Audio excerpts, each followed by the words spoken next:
Salam vatandaşlar, Türkmenistan'ın içindeki, oydaşındaki kardeşlerimi, vatandaşlarımı yıllanmakçı. Bir kişiler açık gepleşik geçirecek.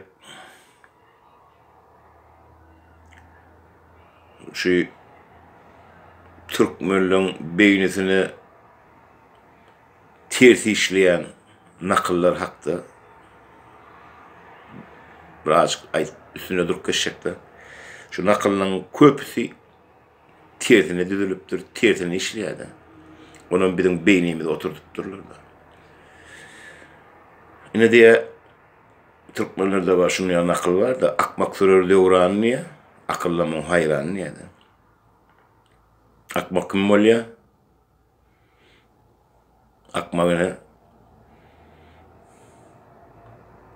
Gay işgârleri, mekamen işgârleri, bu yukarı hocalarda işleyen dekanlar, muallimler, parakhorlar, ya bir Türkmenleri, Türkmen milletimiz genosid edip oturun, cinayetçi topar, şolong daşta vuruyor, ayakları, yine böyle akmaklar hatırına giriyor da. Bizimini ödeyanımızın akıllı hata ödüyor da. Görüyoruz, düşündük, akmaklar şunları iş ediyor. Gelin de bizim akıllı olup akmağın karşısına tövüşüp başlayalım. 30 yıl oldu, biz akmağın karşısına hem şunu görüşemiz yok. Akmağın ediyen işlerini değil mi? Biz kabul etmeli. Gelin vatandaşlar bizimle şunu şeyler kabul etmeyen şunu. Akıllı olup akmağın karşısına görüşelim. Yine bu nakıl şeyle tüvüd ediyen.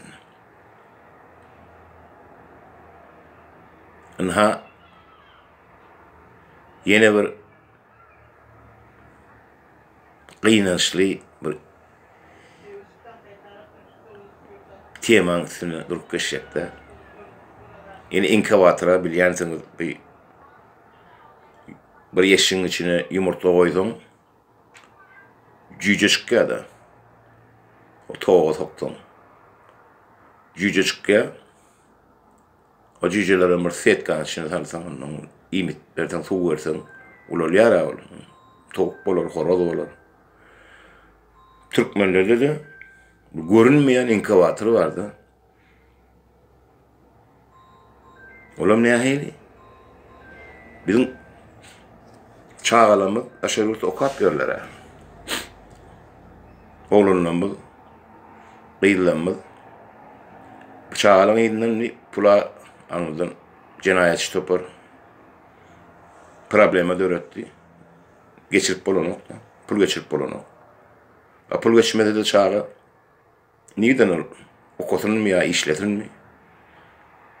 Bu okuldan yıkılıyor, oğlan çık bolsa yağışı, eydiye beydiye, kıynan varsa, okulunu taşlayar da bir yerde, gününü vermek için işleyer.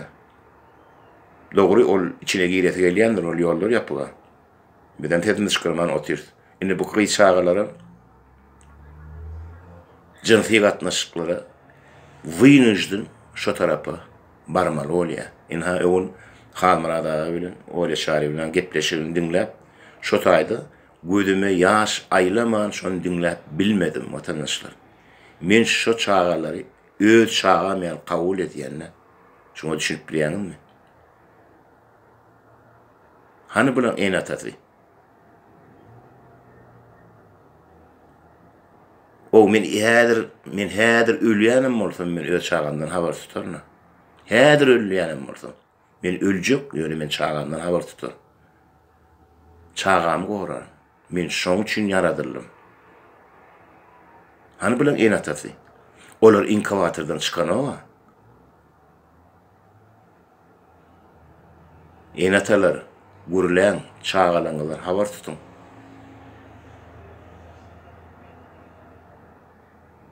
Doňuzam öz çağadyna terediýändir o. Şolam çağadyny emdirýän. Doňuz, siz köpeğiniz doňuz şoda ýok. Bir gayrat nadan.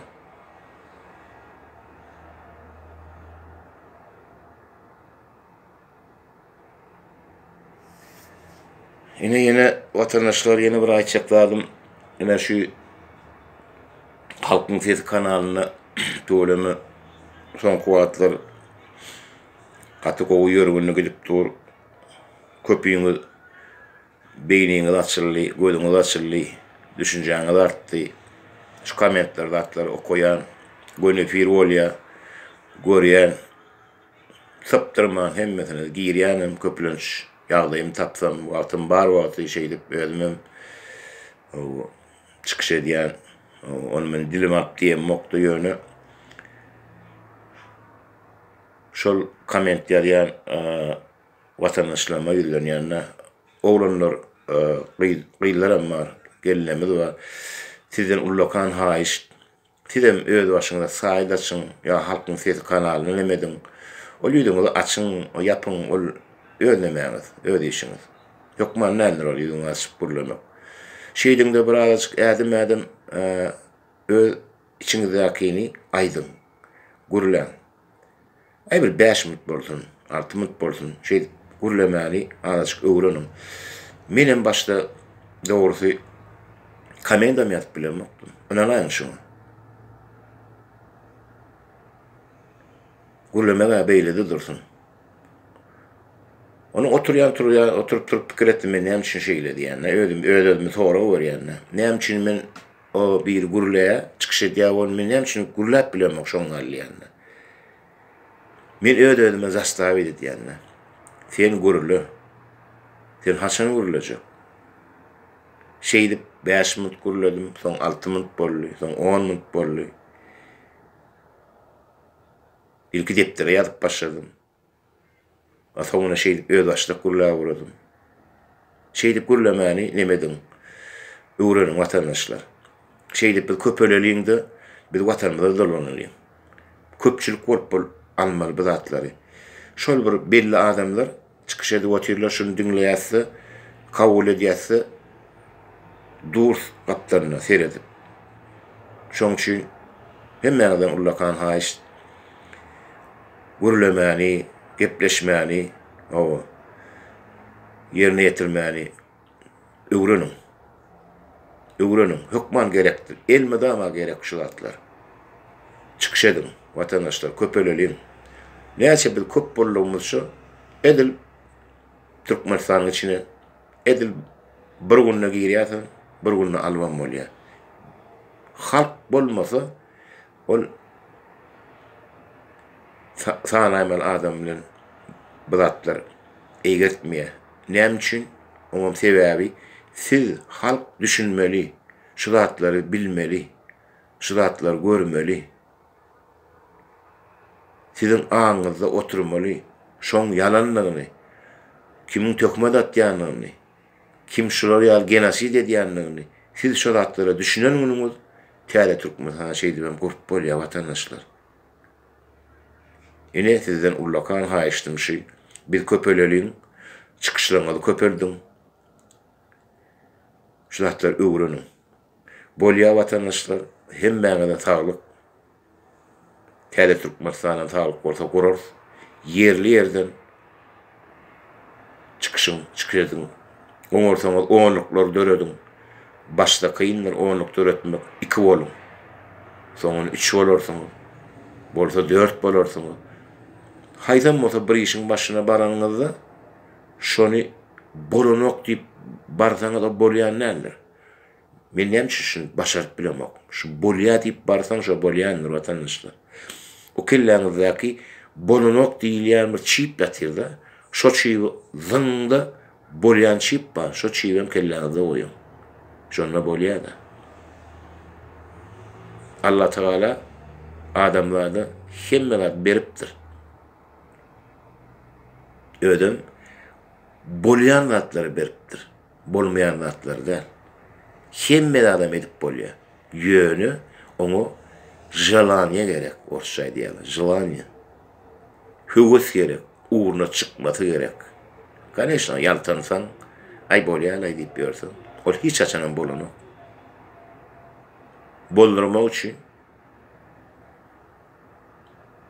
özüňden başlamaly, hüwesiň bolmaly, gaýdysyz bolmaly. bu gaýdysızlyk, höwes, jylany hemme adamda da bardyr. Şonu ýöne oýandyryp bileňiz. Oýandyryn şunu watandaşlar. Oýanýandyr, bolýandyr. Biz adama daway akmaň gaşsyna akylly bolup söwüşelim. Sag bolun watandaşlar.